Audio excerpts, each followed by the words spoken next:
going there today, everybody? This is Michael out in Maui. Aloha. So if you've been enjoying the content I've been putting out, I recommend subscribing to the channel. By subscribing, you'll be notified every time I put out a new video. So I've been putting out 3 videos a week, straight tutorial, on how to throw. So today I wanted to talk about buying discs. When you buy a disc, you should buy the disc on how it ends the flight of the disc.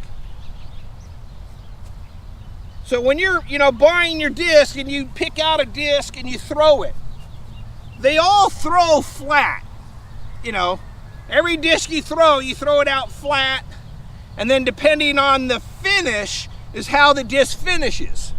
You should buy your disc on how your disc finish, not how they fly. So in front, these are 4 of my mid-ranges. Each one of these lands different on the fairway at the end of the flight. I throw putters. Their setup is the exact same. And I do the same thing with my fairway drivers, same setup. So what it is a Mako for a straight shot. It lands forward when it finishes. It'll actually land on a forward glide. So I like this disc because it goes straight and it has a forward finish. Gonna get maximum distance out of this disc. This disc, my rock, I like the rock because it'll come off the line just a little bit on a hyzer finish. So this disc I can throw completely straight and it's gonna come off the line just a little bit and then land. So a slight hyzer finish. My Cayman nice and flat.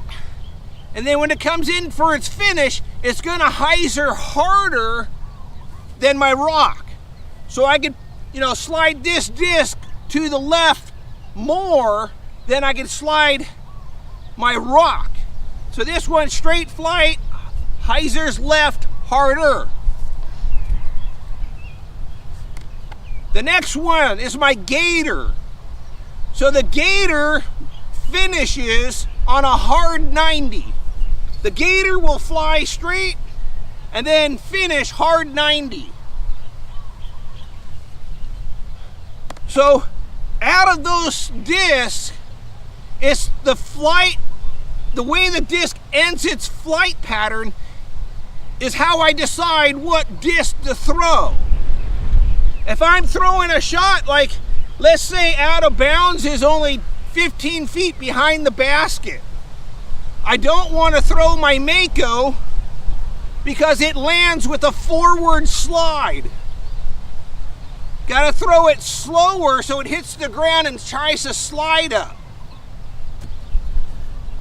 If I throw the rock, it's still going to do the same thing. It's going to land with a forward hyzer, so it possibly could go out of bounds.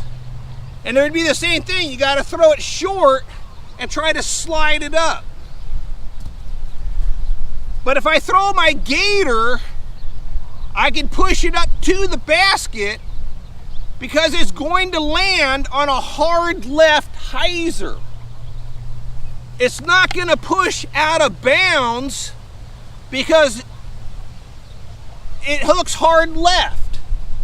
So all I got to do is get the disc up to the basket. I don't need to worry about going past out of bounds because the disc lands hard left on the finish. So that covers all of my shots for a backhand. This disc here is for all my anhyzers.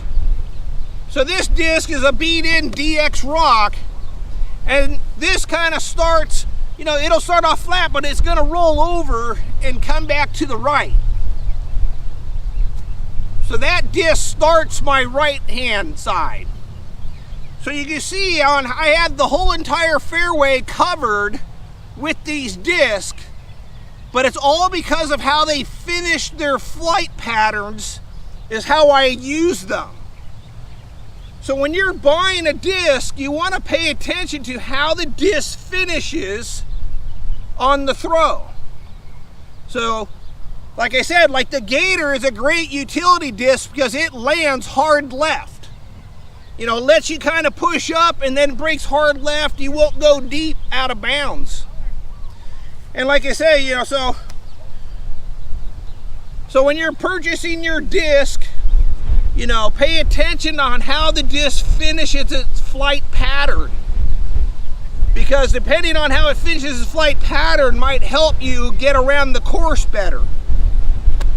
So anyways, this is Michael out in Maui. Aloha.